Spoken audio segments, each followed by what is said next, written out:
Hello everyone, very warm and very cheerful welcome to all of you. Myself Yashasvi Vyas from Resonance Pre Medical Department. तो आज इस video में आपका बहुत बहुत मैं स्वागत करती हूँ बच्चों।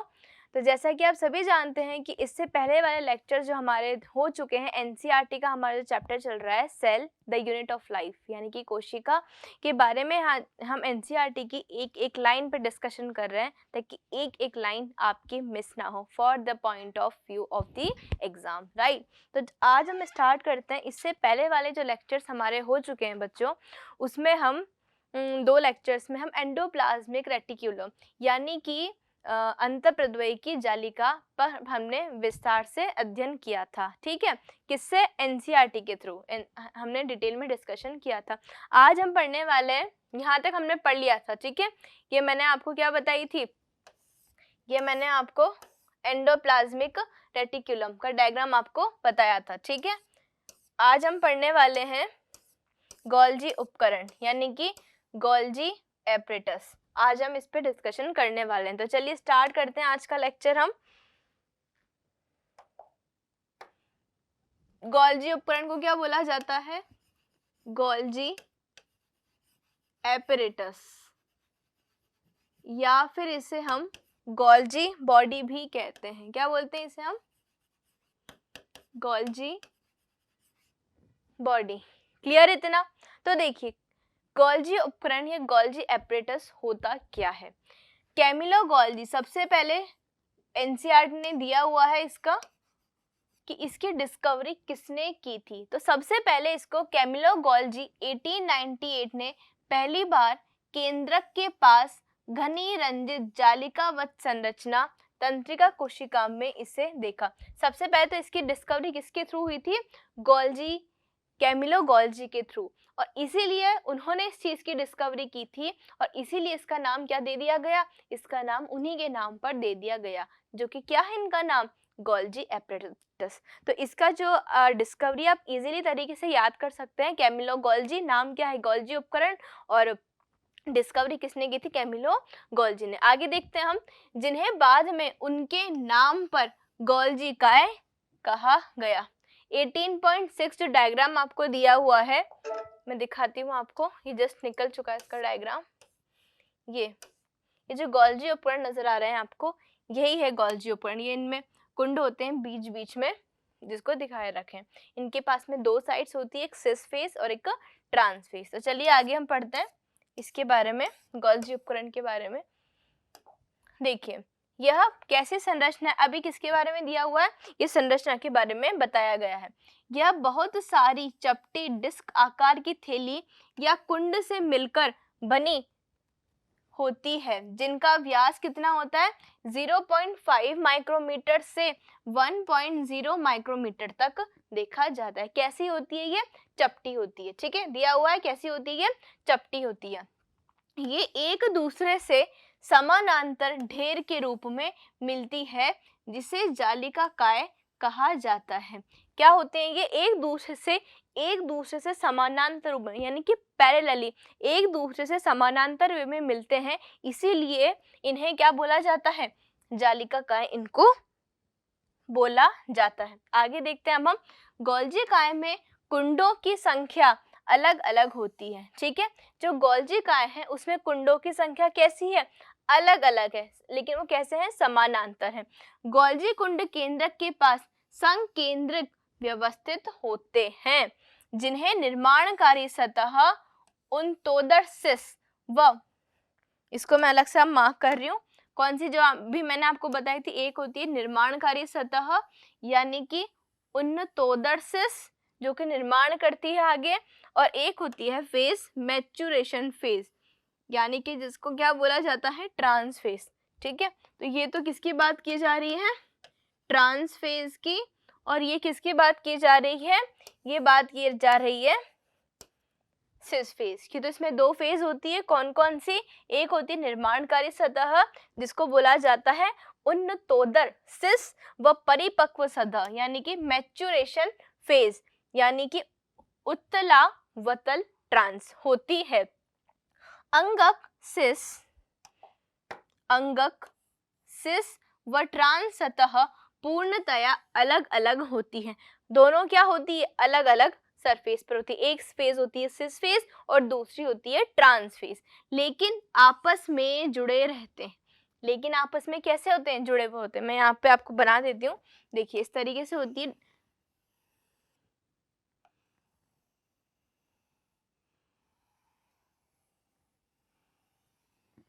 इस तरीके से कैसे जो है इनका डायग्राम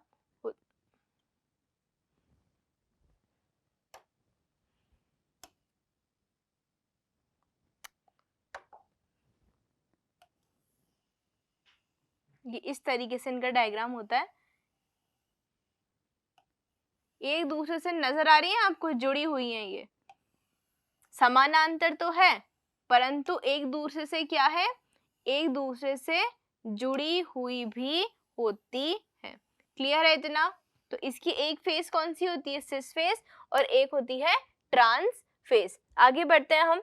गोल्जी काय का मुख्य कार्य, ये क्या है इसका, ये है इसका मेन फंक्शन। जो क्वेश्चंस बन के आते हैं बच्चों, वो क्वेश्चंस किससे बने होते हैं, उसके फंक्शन से मेनली जो है बनकर आ जाते हैं कि किसका कौन सा फंक्शन। एंडोप्लाज्मिक रेटिकुलम मैंने आपको इससे पिछले वाले लेक्चर्स में बताया था कि जो एंडोप्लाज्मिक रेटिकुलम है यानी कि अंतःप्रद्वयी जालिका, वो क्या करती है, वो दो प्रकार की होती है। एक मैंने आपको बताया था खुरदरी और एक हमने आपको बताया था चिकनी।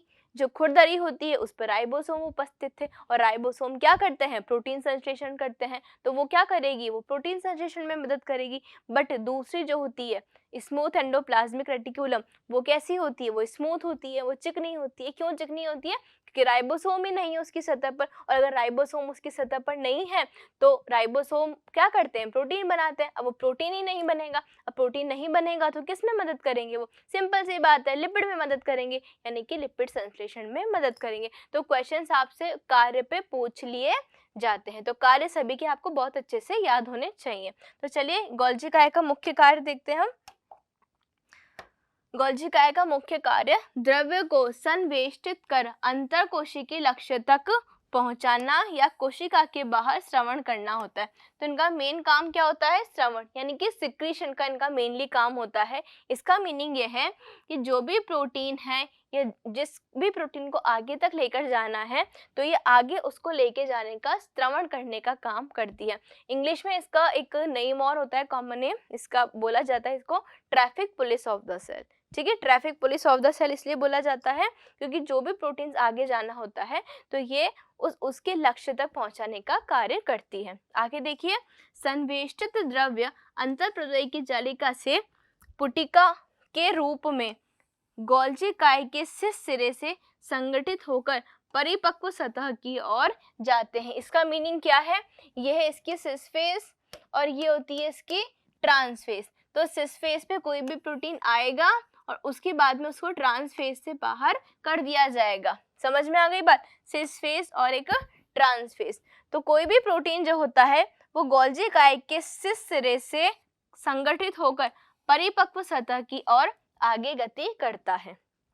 इससे स्पष्ट है कि गोल्जी काय का अंतःप्रद्वयी जालिका से निकटतम संबंध है। अब आपको बात समझ में आई, क्या समझ में आई? अंतःप्रद्वयी जालिका क्या कर रही थी, प्रोटीन को बना रही थी, लिपिड को बना रही थी, और वो किससे पास होंगे आगे, गोल्जी काय से आगे पास किए जाएंगे। तो इन दोनों के बीच में रिलेशन समझ में आया, जो मैंने आपको कल बताया था। एंडोमेम्ब्रेनस सिस्टम जो मैंने आपको लास्ट क्लास में बताया था कि सभी मिलकर, कुछ अंगक मिलकर एक दूसरे के साथ में कोऑपरेट कर कार्य करते हैं, तभी बनता है एक तंत्र। ठीक है, तो यहाँ पर भी क्या हो रहा है, यहाँ पर भी जो ये तंत्र बना रहे हैं, जो एंडोप्लाज्मिक रेटिकुलम जिस भी प्रोटीन का, जिस भी लिपिड का फॉर्मेशन वो कर रही है, तो उनके बाद में वो कहाँ से पास हो रहे हैं, गोल्जी बॉडी से, गोल्जी एपरेटस से वो आगे पास किए जा रहे हैं। क्लियर, इतना आगे बढ़ते हैं।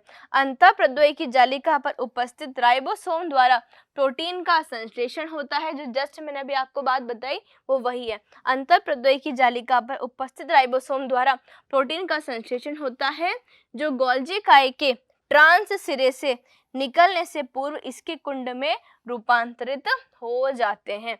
और गोल्जी काय ग्लाइकोप्रोटीन व ग्लाइकोलिपिड का प्रमुख स्थल है। किसका प्रमुख स्थल है? ग्लाइकोप्रोटीन और ग्लाइकोलिपिड्स का प्रमुख स्थल है। क्लियर इतना? तो चलिए, जो हमारा गोल्जी बॉडी है वो कंप्लीट हो चुका है। आगे बढ़ते हैं अब हम।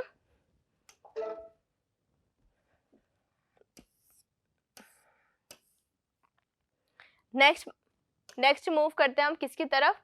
लयन का है, यानी कि लाइसोसोम्स। क्या बोलते हैं इसे? लाइसोसोम्स, यानी कि लयन का है। सबसे पहले मैं इसका कॉमन नेम आपको बता देती हूँ। इसको क्या बोला जाता है? इसको बोला जाता है आत्मघाती थैली। क्या बोला जाता है इसे?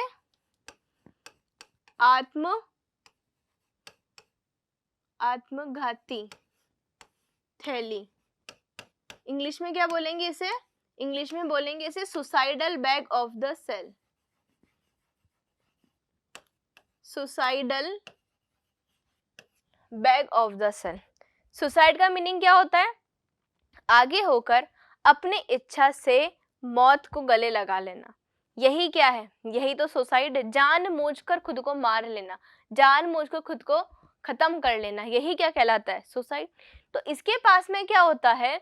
इसके पास में कुछ ऐसे एंजाइम्स होते हैं जो कि अपनी ही सेल को खा जाते हैं, अपनी ही सेल का, अपनी ही कोशिका का भक्षण कर लेते हैं।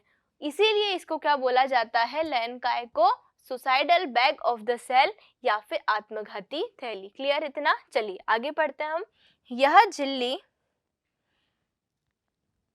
झिल्ली पुटिका संरचना होती है जो संवेष्टन विधि द्वारा गोल्जी काय में बनते हैं। अब क्वेश्चन आ सकता है आपसे कि जो लाइसोसोम है इनका निर्माण किससे होता है? तो इनका निर्माण किससे होता है? इनका निर्माण होता है गोल्जी काय से इनका निर्माण होता है। आगे देखिए, पृथक्कीकृत लयन काय पुटिकाओं में सभी प्रकार की जल अपघटीय एंजाइम हाइड्रोलेजेस, लाइपेजेस, प्रोटीएजेस और कार्बोहाइड्रेसेस मिलते हैं, जो अभी जस्ट मैंने आपको बताया हाइड्रोलाइटिक एंजाइम। हाइड्रोलाइटिक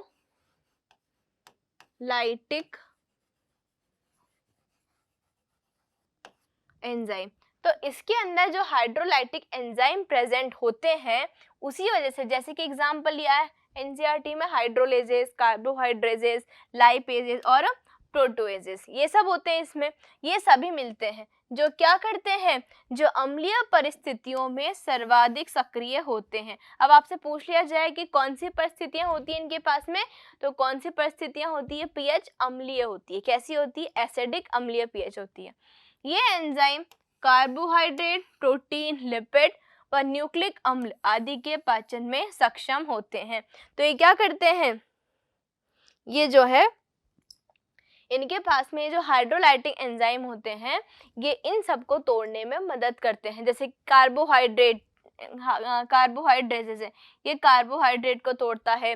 प्रोटीन जो है, प्रोटीन को कौन तोड़ता है? प्रोटोएजेस तोड़ता है। लिपिड है, लिपिड को कौन तोड़ता है? लिपिड को जो है लाइपेजेस तोड़ता है। ये फैट को उसको लाइपेजेस तोड़ता है। तो ये सारे कुछ एंजाइम्स होते हैं जो कि किस में मदद करते हैं? जो कि जो कॉम्प्लेक्स मॉलिक्यूल्स होते हैं उनको तोड़ने में मदद करते हैं। चलिए आगे बढ़ते हैं। अब हम नेक्स्ट पढ़ते हैं रसधानी या वैक्यूल। रसधानी या वैक्यूल, चलिए। रसधानी कोशिका द्रव्य में झिल्ली द्वारा घिरी जगह को रसधानी कहते हैं। ये तो आप बहुत अच्छे से जानते हैं। क्या होती है रसधानी? वैक्यूल। प्लांट सेल में बताई थी ना, भूले तो नहीं हो? देखो अभी जस्ट मैं बताती हूँ आपको।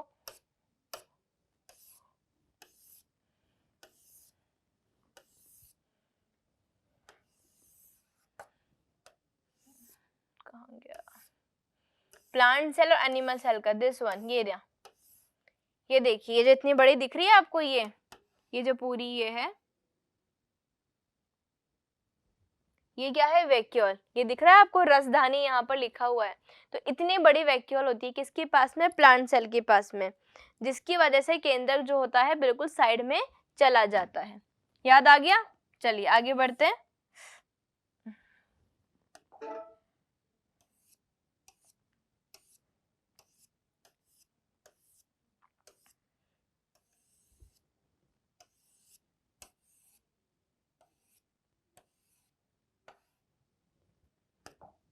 रसधानी वैक्यूल। कोशिका द्रव्य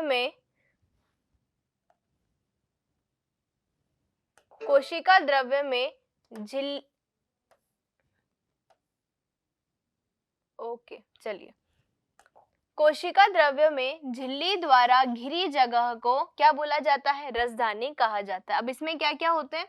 इसमें होता है पानी, रस, उत्सर्जित पदार्थ व अन्य उत्पाद इसके अंदर होते हैं जो कोशिका के लिए उपयोगी नहीं है। आप ये मान सकते हैं भी इसमें मिलते हैं। क्या बोला है? इसमें बोला है कि इसके अंदर पानी, रस, उत्सर्जित पदार्थ व इसी के साथ साथ में कुछ अन्य पदार्थ भी होते हैं जिनका एज सच कोई स्पेशल फंक्शन नहीं होता है। वो प्लांट सेल के लिए एज अ एक्सक्रीटरी प्रोडक्ट होते हैं, यानी कि उत्सर्जित पदार्थ होते हैं जिनकी कि प्लांट को जरूरत नहीं होती है। ठीक है, तो इसमें क्या होता है? इस वैक्यूल के अंदर जो वेस्ट मटेरियल होता है वो भी इसके अंदर होता है। रसधानी एकल झिल्ली से आवृत होती है जिसे टोनोप्लास्ट कहा जाता है। इंपॉर्टेंट है ये कि प्लांट सेल में जो रसधानी एकल झिल्ली से जो वैक्यूल होती है, उस वैक्यूल की मेम्ब्रेन को क्या कहा जाता है? प्लांट सेल के अंदर टोनोप्लास्ट कहा जाता है। तो आपसे पूछा जा सकता है कि टोनोप्लास्ट क्या होती है, तो आप क्या बताएंगे कि रसधानी की जो कोशिका एकल झिल्ली है उसी को क्या बोला जाता है? उसी को टोनोप्लास्ट कहा जाता है। नेक्स्ट, पादप कोशिकाओं में यह कोशिका का 90% स्थान घेरती है। अभी जस्ट आपको डायग्राम में बताया था कि इतना साइज इसका ज्यादा होता है, अप्रोक्सीमेटली 90%, उस वजह से केंद्रक जो है साइड में चला जाता है और लगभग 90% भाग जो है रसधानी पादप कोशिका में घेरे रहती है। पौधों में बहुत से आयन व दूसरे पदार्थ सांद्रता प्रवणता के विपरीत टफेनोप्लास्ट से होकर रसधानी में अभिगमित होते हैं। इस कारण इनकी सांद्रता रसधानी में कोशिका द्रव्य की अपेक्षा काफी अधिक होती है। क्या बोला जा रहा है कि जो पौधे हैं, जो प्लांट्स हैं, उनमें बहुत से आयन व दूसरे पदार्थ जो है सांद्रता प्रवणता के विपरीत काम करते हैं, यानी कि जो normal concentration high to low जानी चाहिए थी उसके विपरीत काम करते हैं। उस वजह से टोनोप्लास्ट से रसधानी में अभिगमित हो जाते हैं। रसधानी यानी कि वैक्यूल के अंदर चले जाते हैं। उस वजह से क्या होती है कि इनकी सांद्रता कोशिका द्रव्य की अपेक्षा काफी कम होती है। जो भी वेस्ट है, जो भी ये सारे पानी है, रस से उत्सर्जित पदार्थ है, ये सारे साइटोप्लाज्म में होने की वजह से की बजाय, कोशिका द्रव्य का मीनिंग क्या है? साइटोप्लाज्म, तो उसमें होने की बजाय किस में होते हैं? ये होते हैं वैक्यूल के अंदर। क्लियर इतना? चलिए आगे बढ़ते हैं। नेक्स्ट,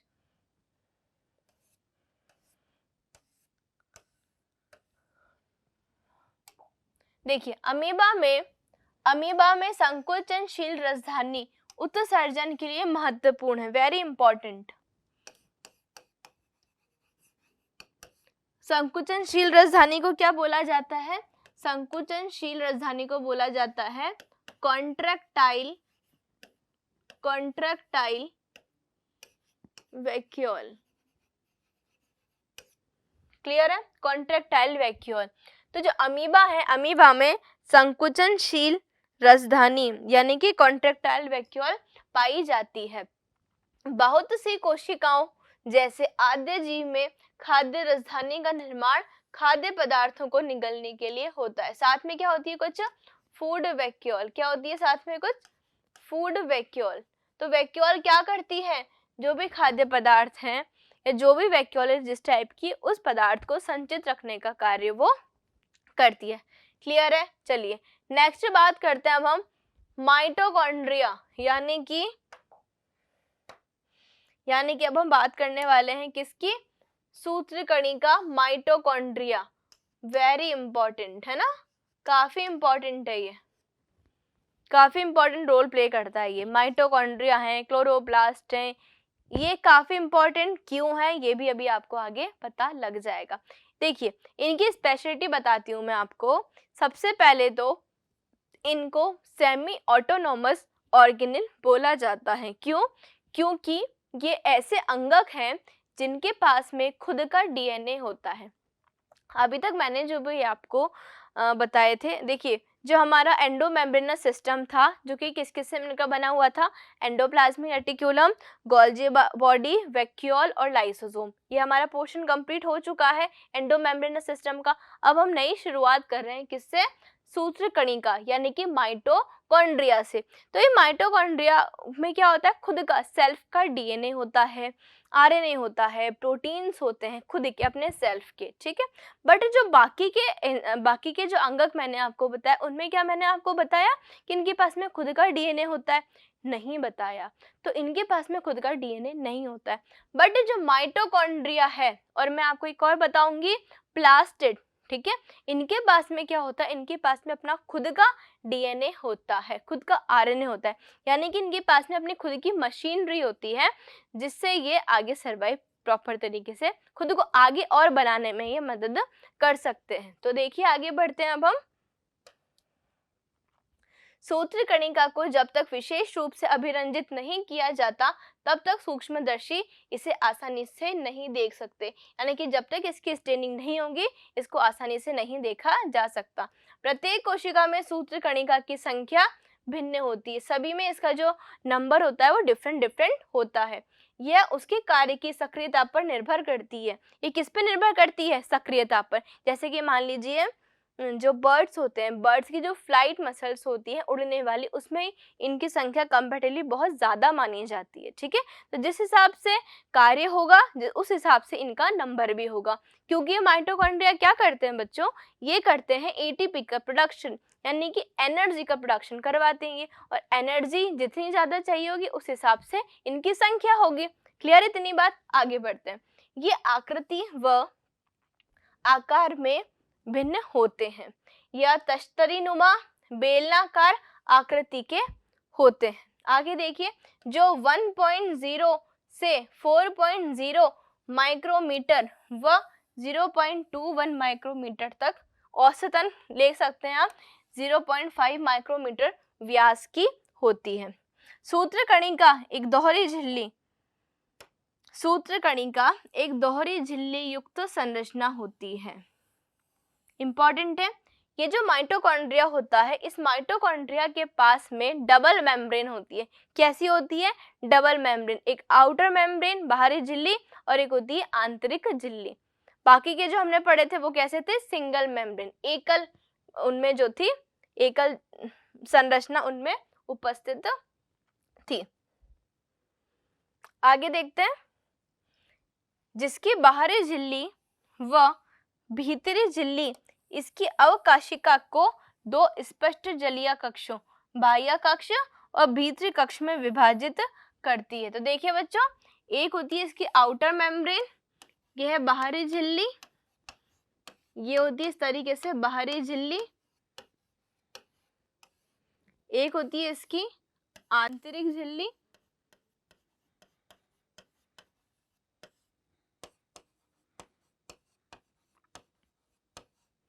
और इनके बीच में जो स्पेस होता है, ठीक है, इनके बीच में क्या होता है, स्पेस होता है जो कि इनको अलग अलग करती है, यानी कि एक दो जलीय कक्ष बनते हैं, एक बाह्य कक्ष और एक भीतरी कक्ष में विभाजित करती है। जो अवकाशिका जो दिया हुआ है ये क्या है, यही है अवकाशिका, यही है अवकाशिका।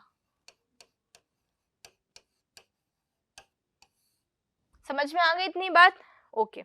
आगे बढ़ते हैं हम। इसके बाद में भीतरी कक्ष जो घने व समांगी पदार्थ से भरा होता है, बहुत घने क्या होते हैं इसके अंदर पदार्थ भरे हुए होते हैं। आधात्री को बोला जाता है मैट्रिक्स, आधात्री को क्या बोला जाता है, मैट्रिक्स। तो आधात्री मैट्रिक्स कहते हैं किसको, इसके भीतरी कक्ष में जो समांगी पदार्थ भरा होता है उसे क्या बोला जाता है बच्चों, उसे बोला जाता है मैट्रिक्स। बाह्य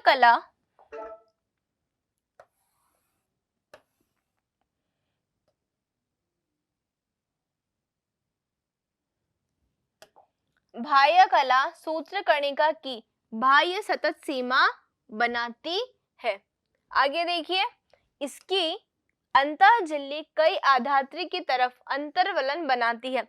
अंतर्वलन का मीनिंग क्या होता है, देखिए ये इस तरीके से क्रिस्टी नुमा संरचना बनाती है। ये अभी आपको डायग्राम में मैं दिखाती हूँ।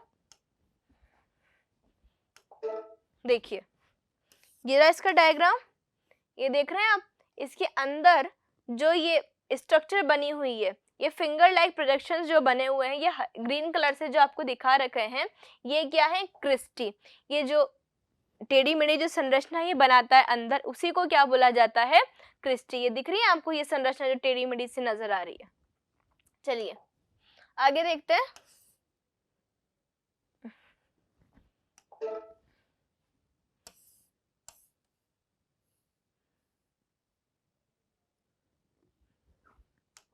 चलिए क्या लिखा हुआ है यहाँ पर, बाह्य कला सूत्र कणिका की बाह्य सतत सीमा बनाती है। इसकी अंतः झिल्ली यानी कि इनर मेम्ब्रेन, इसकी जो आंतरिक झिल्ली होती है बच्चों, वही क्या बनाती है, इन वलन को बनाती है। आधात्री की तरफ अंतर वलन बनाती है, जिसे क्रिस्टी कहा जाता है। एक वचन में क्या बोलते हैं, क्रिस्टो। 8.7 डायग्राम दिया हुआ है। क्रिस्टी इसके क्षेत्रफल को बढ़ाते हैं, इंपॉर्टेंट है और पूछा जाता है, ठीक है। क्रिस्टी के बारे में बच्चों पूछा जाता है। इसकी दोनों झिल्लियों में इनसे संबंधित विशेष एंजाइम होते हैं। इनमें क्या होते हैं, कुछ स्पेशल टाइप के एंजाइम्स होते हैं जो सूत्र कणिका के कार्य से संबंधित होते हैं। आगे देखिए, सूत्र कणिका का वायवीय श्वसन से संबंध होता है, एरोबिक रेस्पिरेशन जिसको कि बोला जाता है। क्या बोलते हैं इसको इंग्लिश में, तो इसको बोलते हैं aerobic respiration, aerobic, okay, aerobic respiration, aerobic respiration से संबंधित होता है। किसका जो दिया हुआ है आपको फंक्शन, ये इंपॉर्टेंट है। तो जो माइटोकॉन्ड्रिया है ये एरोबिक रेस्पिरेशन या फिर वायवीय श्वसन में मदद करते हैं, यानी कि एनर्जी के प्रोडक्शन में, ऊर्जा के उत्पादन में ये माइटोकॉन्ड्रिया बहुत इंपॉर्टेंट रोल प्ले करते हैं। इनमें कोशिकीय ऊर्जा एटीपी के रूप में उत्पादित होती है। अभी आपको जस्ट बताया कि एटीपी के रूप में क्या करते हैं, ऊर्जा का उत्पादन करते हैं। इस कारण सूत्र कणिका को कोशिका का शक्तिग्रह कहा जाता है, power house of the cell. कोशिका का शक्तिग्रह किसको बोला जाता है, तो कोशिका का शक्तिग्रह किसको बोला जाता है, इसी माइटोकॉन्ड्रिया को। क्यों, क्योंकि हमारे जो एनर्जी का प्रोडक्शन होता है, उस एनर्जी को कौन प्रोड्यूस करता है, यही माइटोकॉन्ड्रिया प्रोड्यूस करता है। नेक्स्ट देखिए, इसके बाद में दिया हुआ है, सूत्र कणिका के आधात्री का यानी कि मैट्रिक्स में एकल वृत्ताकार डीएनए, ये भी इंपॉर्टेंट है, इसको अलग से बता रहे हैं हम। सूत्र कणिका के आधात्री में एकल वृत्ताकार डीएनए अणु व कुछ आरएनए, राइबोसोम तथा प्रोटीन संश्लेषण के लिए आवश्यक घटक मिलते हैं। ये इंपॉर्टेंट लाइन है जो अभी मैंने आपको जस्ट बताया था। इसी वजह से इनको क्या बोला जाता है, semi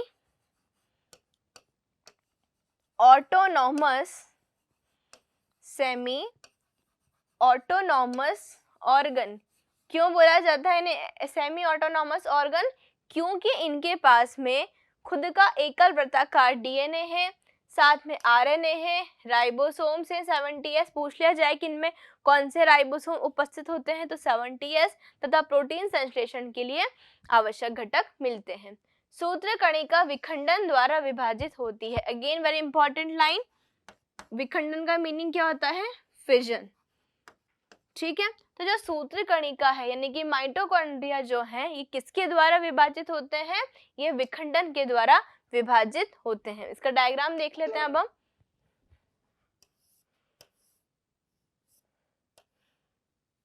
okay, wait a second.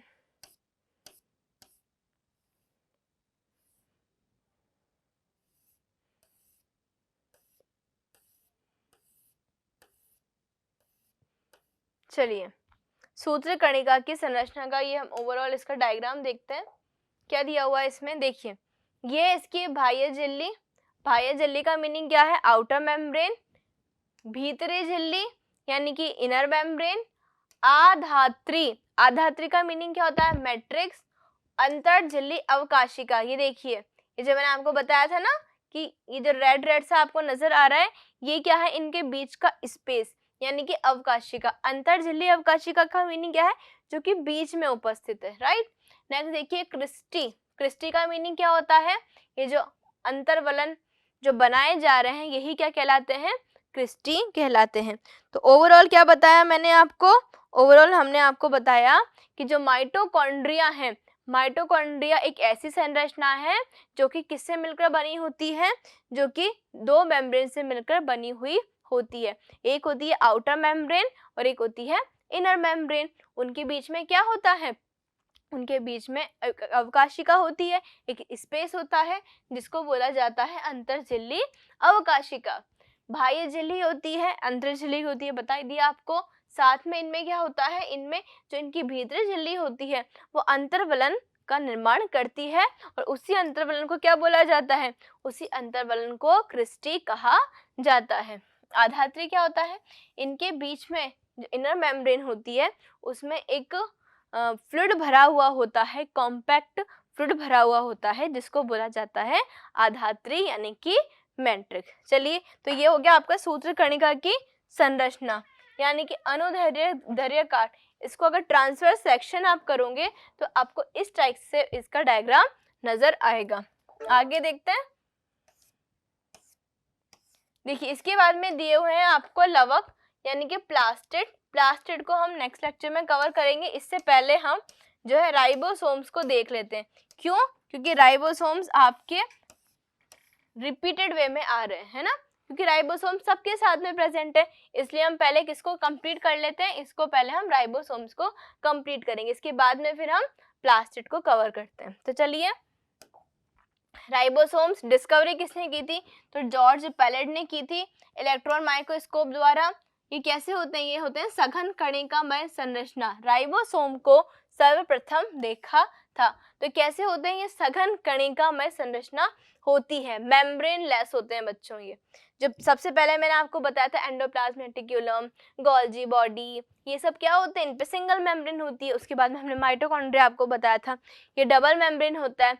जो लवक होते हैं प्लास्टिड वो भी डबल मेम्ब्रेन होते हैं, और जो राइबोसोम्स होते हैं ये है जो है इन पे मेम्ब्रेनलेस ये होते हैं। आगे देखिए, सघन कणिकामय संरचना राइबोसोम को देखा था।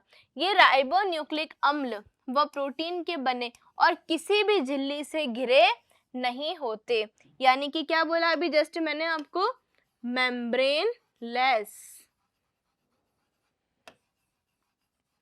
मेम्ब्रेनलेस होते हैं ये, इनके ऊपर किसी प्रकार की कोई मेम्ब्रेन नहीं होती। तो आपसे क्वेश्चन पूछा जाए कि ऐसे कौन से अंगक हैं जिनके पास में कोई झिल्ली नहीं होती, तो आंसर क्या देंगे आप, राइबोसोम्स। ये राइबोन्यूक्लिक अम्ल व प्रोटीन से मिलकर बने हुए होते हैं। किससे, RNA plus protein equals to ribosomes. Clear है इतना, दोनों मिलकर क्या बनाते हैं, राइबोसोम्स का निर्माण करते हैं। आगे बढ़ते हैं हम।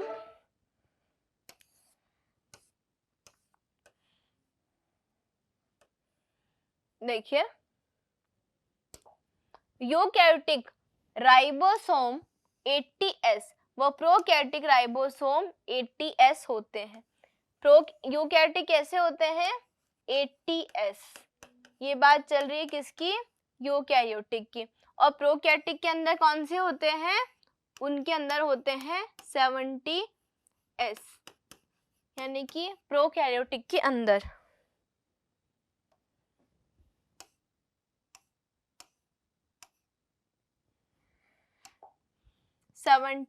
किसमें, प्रोकैरियोटिक के अंदर। क्लियर इतना। अभी जस्ट मैंने आपको माइटोकॉन्ड्रिया पढ़ाया, तो माइटोकॉन्ड्रिया के अंदर भी कौन से थे, माइटोकॉन्ड्रिया के अंदर 70S राइबोसोम्स प्रेजेंट थे। आप कहेंगे कि मैम वो तो यूकैरियोटिक सेल है, तो यूकैरियोटिक सेल के अंदर जो राइबोसोम है वो 80S है, बट माइटोकॉन्ड्रिया और क्लोरोप्लास्ट यानी कि लवक के पास तो अपना खुद का है, तो उनके पास में कैसे होते हैं, उनके पास में होते हैं 70S राइबोसोम्स। आगे देखिए, प्रत्येक राइबोसोम में उप इकाइयां, बड़ी व छोटी उप इकाइयां होती है।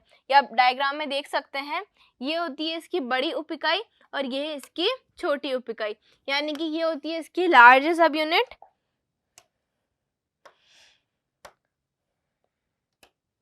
यह है इसकी लार्ज सब यूनिट और यह है इसकी स्मॉल सब यूनिट। ठीक है,